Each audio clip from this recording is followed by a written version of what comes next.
if you have never owned a car like this or driven a car like this and you're a guy, you would think like, oh, this is gonna be like a chick magnet, right? Like women are gonna be the ones. No, it's all like middle-aged guys and teenagers. Like that's all you're ever gonna pick up is middle-aged guys and teenagers.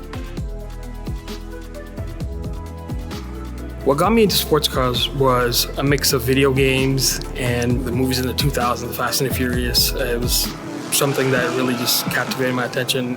It was the styling, it was the sound. I had always envisioned myself owning a sports car. My father and I took a car that he grew up with having on a poster hanging above his bed and dreaming that he would own one day. Being able to find that in a garage under covers, not being driven for 24 years, we rebuilt that car to be roadworthy and really connected us on a level that I don't think we would have been able to connect on before.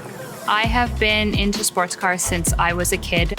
My dad growing up had a 1975 Trans Am, and I remember in the summers vividly that we would hang out in the garage together and he would be tinkering with his car.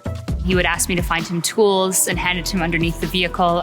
When I finally got my license, I jumped right into the car scene and modifying cars and tracking and all kinds of fun stuff.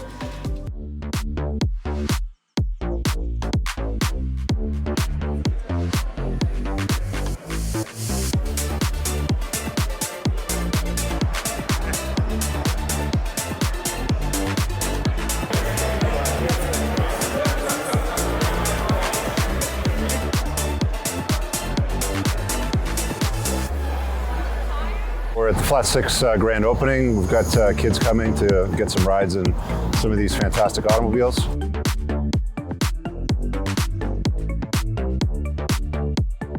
Oh, yesterday was awesome. I had a bunch of kids just wanted to run up to the car and go for a drive.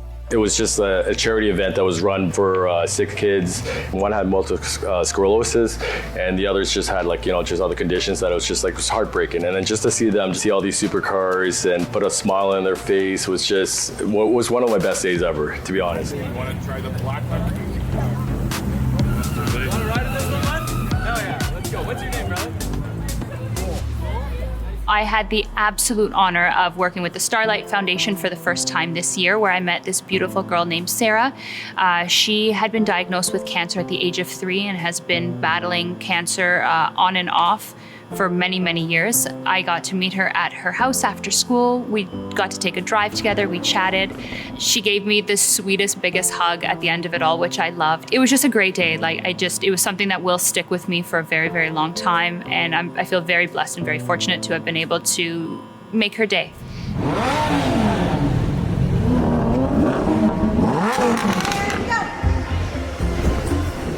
Lamborghinis just look so cool and they're so fast. I like Lamborghinis just as much as Teslas, but in fact of this is just beautiful. This is way better than a Tesla.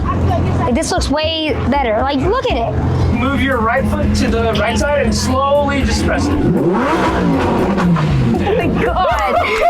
Can a Tesla do that?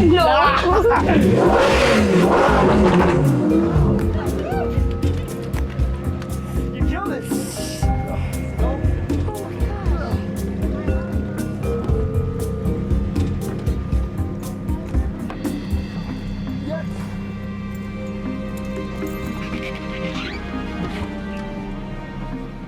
I'm gonna be very careful with this. She gonna crash it.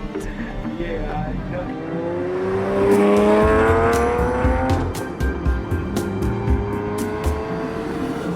Hey, so what's your name? Steven Spice. I've interviewed the likes of wrestlers like Edge, Chris Jericho. I've interviewed all the old schools. I've interviewed a lot of new schools. I want to pursue my dream of being a journalist and grow up to be like Chris Van Vliet. He's a 5-star journalist and he's interviewed the likes of The Rock. He's interviewed movie stars and I just want to be a journalist. His name is Steven Spice, and he is 9 years old. He was born with a condition called KRE, malformation type 1. There will never be a cure for his condition, and he faces more surgeries in the coming years. However, he has said that as long as there is wrestling, he will never give up. Steven Spice! Yeah! I love my channel, and it's like a part of me now.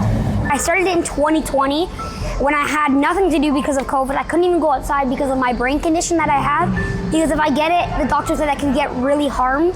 Do you feel comfortable talking about it? Can you tell me kind of, what happened with your brain? Can you kind of the condition you have? So my head is very weirdly shaped because my brain didn't grow this way. It grew into my spinal cord. So the doctors said I'm the 1 in a million child because I should have been paralyzed, had a stroke, or dead.